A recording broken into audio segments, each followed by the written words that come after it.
Hola, ¿qué tal? Bienvenidos a otro capítulo de La Madriguera del Lobo Friki. ¿Se imaginan conectar dos circuitos diferentes sin que estos se toquen? Incluso uno de esos circuitos que podrían explotar si los conectas directo al tomacorriente de tu casa, conectado con un circuito que utiliza miles de volts. O bueno, con cientos bastará. O con decenas. Igual, decenas de volts es suficiente. No importa. Dicho de otro modo, con un circuito que se alimenta de una pila de 3 volts, ¿podría ser capaz de manejar un sistema de 120 volts? Pues en este capítulo hablaremos un poco sobre esta invención que nos permitió conectar dos circuitos diferentes sin que estos se toquen directamente, sin que compartan la misma energía eléctrica o al menos no a través de los mismos medios. Así que ponte cómodo, ecualiza ese sonido y comencemos.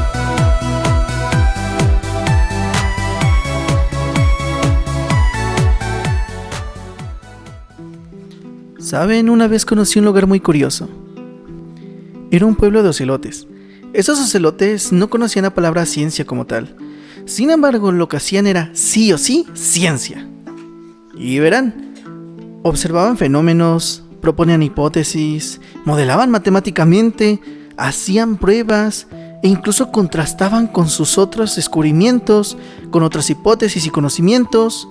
Incluso lo contrastaban con otras posturas, otras interpretaciones y lo contrastaban con evidencia si era posible.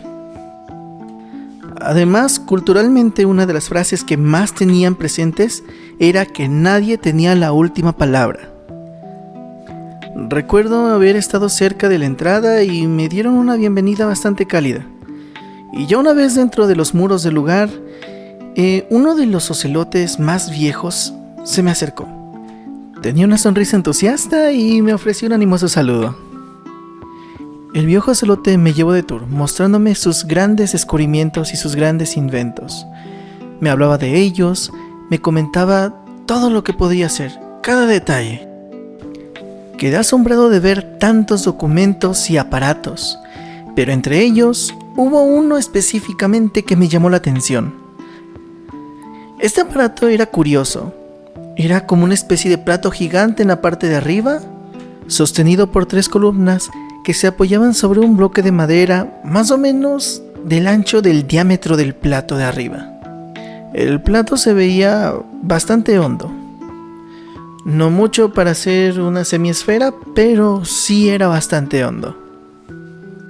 El viejo celote me explicó que funcionaba con agua, que ese era un prototipo pequeño que se utilizaba para demostrar el funcionamiento de las compuertas de agua. Así es, este aparato funcionaba poniendo agua arriba y el peso bajaría el bloque cerrando compuertas. Él me comentó que se usaban en las presas.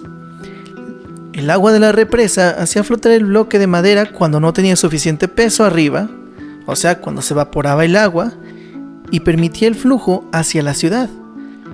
Sí, una vez que el agua se acababa en la ciudad o que empezaba a escasear por el calor, el agua del plato de arriba también comenzaba a escasear, haciendo que la compuerta de la presa se abriera.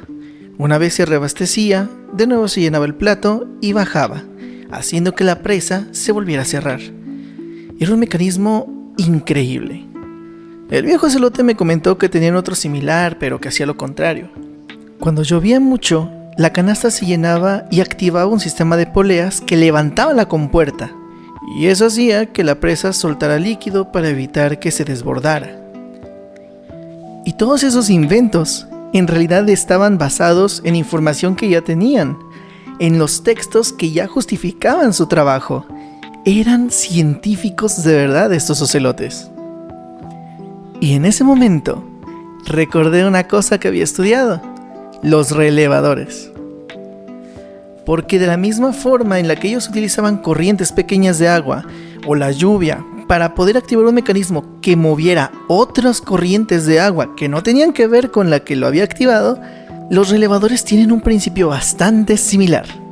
Así que bueno, déjame darte la bienvenida al mundo de los relevadores.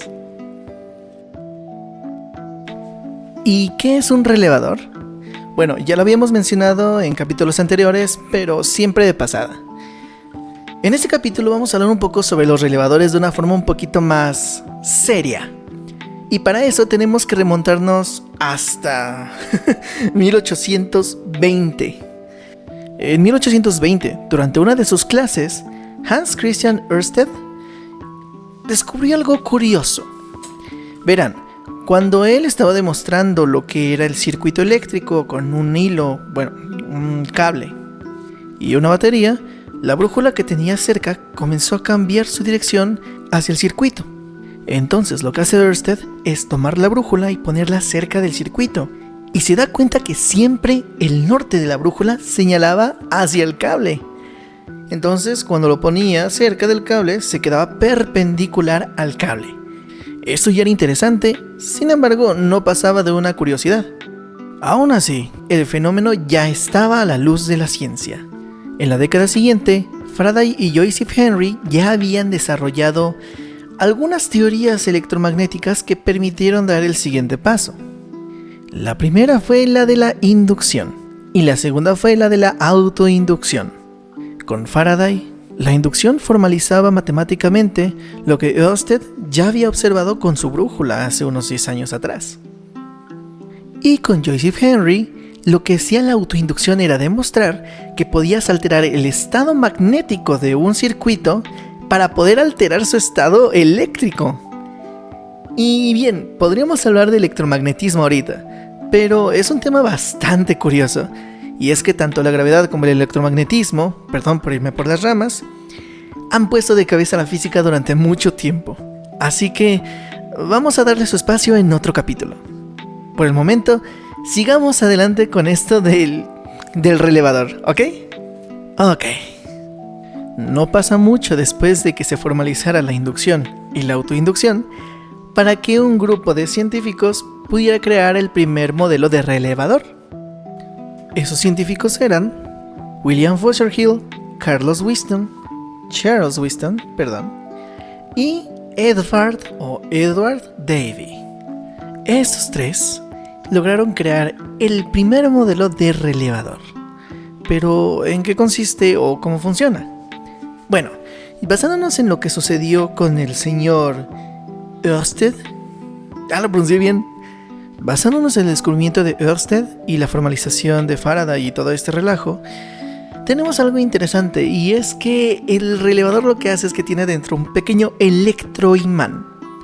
Así como la canasta que tenían los ocelotes, donde se llenaba de agua, el electroimán lo que hace es que al pasar corriente, con unos 3 volts, con lo de una batería, genera un campo magnético. Y ese campo magnético lo que tiene es que jala un pequeño filamento de metal. Sí, imagina esto. Tienes adentro un metal que tiene un pequeño mecanismo que lo regresa después a su posición inicial, como el bloque de madera del pueblo de los ocelotes, que por pura física se regresaba a estar arriba, abriendo la compuerta. Pues bueno, el relevador tiene ese pequeño filamento de metal con un resortito que lo empuja hacia el lado contrario de donde está el imán, o el electroimán, mejor dicho. Y cuando pasa corriente a través del electroimán, el pequeño filamento es jalado hacia el electroimán. Esa es toda la magia del relevador. Eso es todo.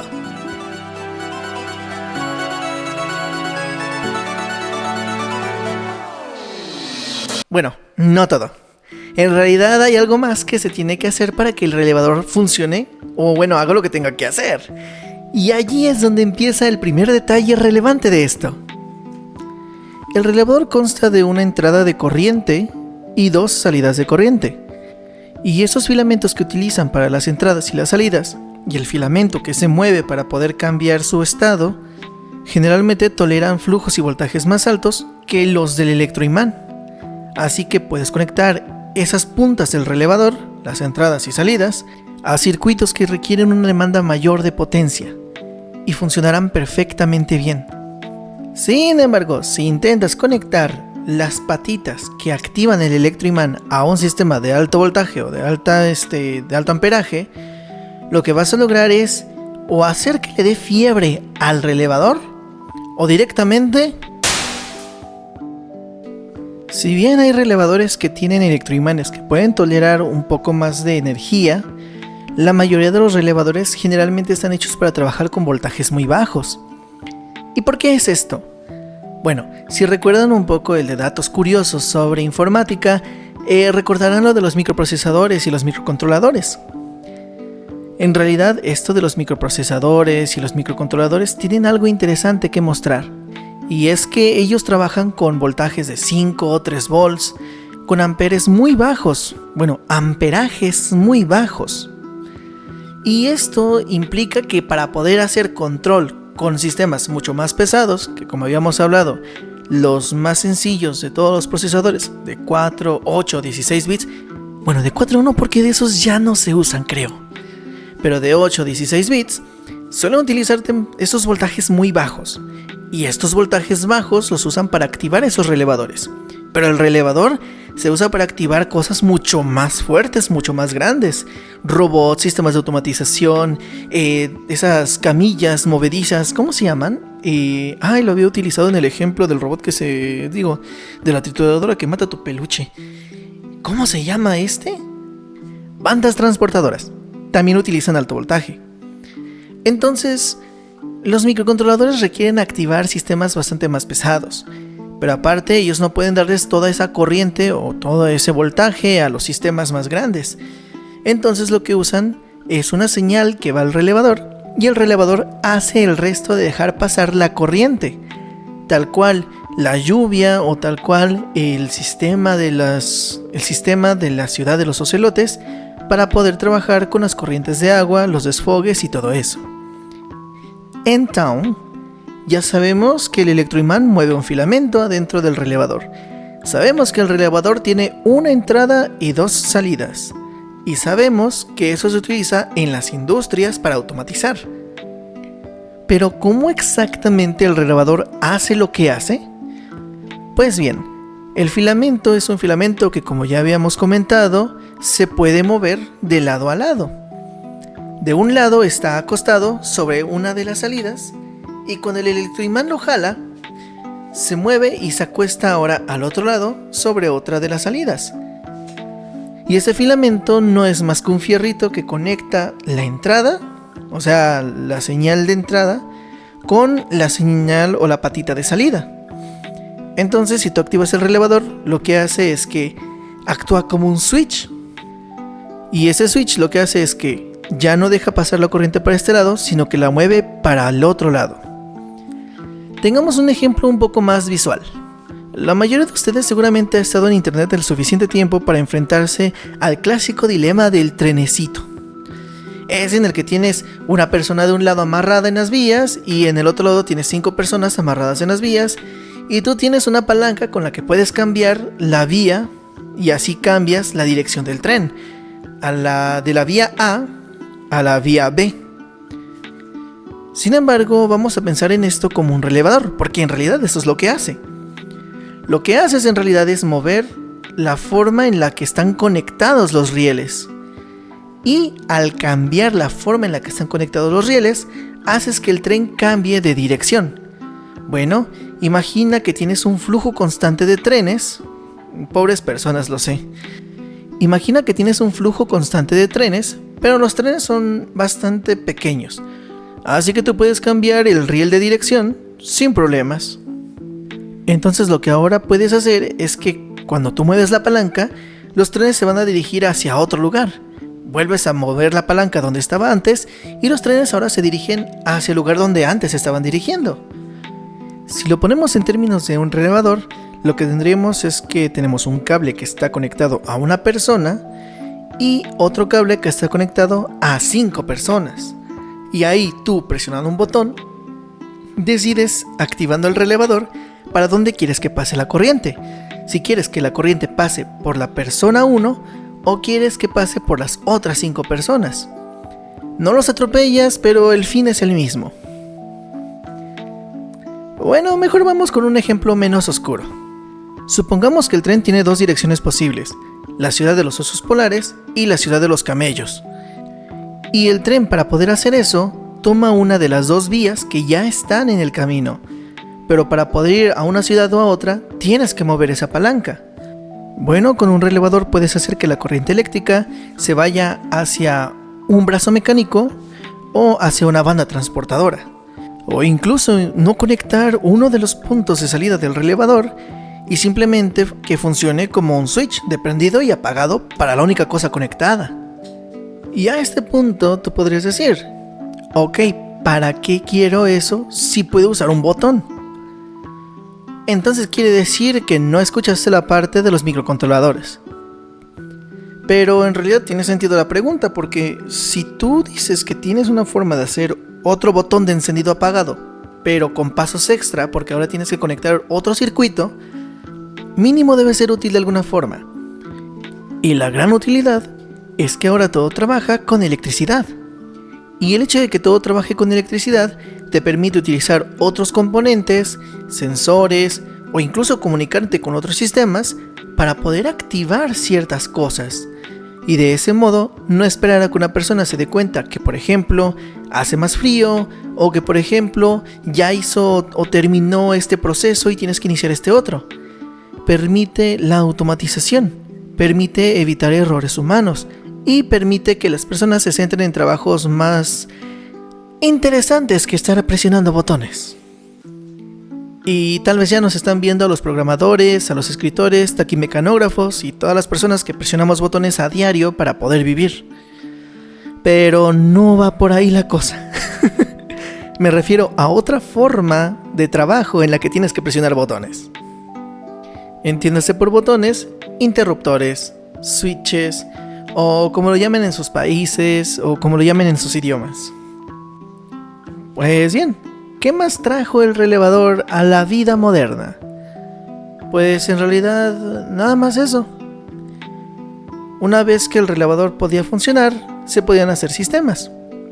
Y esos sistemas de automatización, al menos dentro de lo que entendí mientras leía la tesis de Shannon, es que la mayoría las hacía como a prueba y error. ¿Sabes qué? Si conecto este relevador así y así y así y los pongo en esta forma y estos en paralelo y estos en cadenita, puedo tener, no sé, que haga esto y que haga esto otro, mi sistema o mi aparato. Y ya. Entonces Shannon lo que hace es toma la lógica de Boole y le mete matemáticas a esto y dice, mira, podemos incluso generar compuertas lógicas con esto. Y eso es una de las cosas mucho más relevantes que puedes tomarse de esta tesis. Pero bueno, en realidad con respecto al relevador, pues hasta aquí terminaría el tema del relevador. Si se dan cuenta, no era la gran cosa. Era muy simple, algo sencillo, una curiosidad literalmente que se volvió en la base de la vida moderna. Sí, bastante curiosa. Lo más importante y lo más interesante de todo es que efectivamente conectando o haciendo arreglos de relevadores puedes crear compuertas lógicas. Y eso ya suena a programación, ya suena a computadoras. Pero eso sería un tema que se abordaría más adelante en otros capítulos. Y en realidad prácticamente ya hemos agotado la unidad básica de la informática, el bit. Así que puedo decir que estamos en la recta final de la serie de Shannon. Y en los últimos capítulos estaríamos discutiendo sobre cómo evolucionamos el relevador a los lenguajes de programación actuales. Claro que antes de eso tenemos que hablar un poco sobre cómo convertir relevadores en cosas más complicadas, como máquinas de estado, memoria, compuertas lógicas y algunas otras curiosidades. Tal vez esto sí requiere un poco de apoyo visual, pero veré la forma de narrarlo para que lo sigan escuchando en formato de podcast.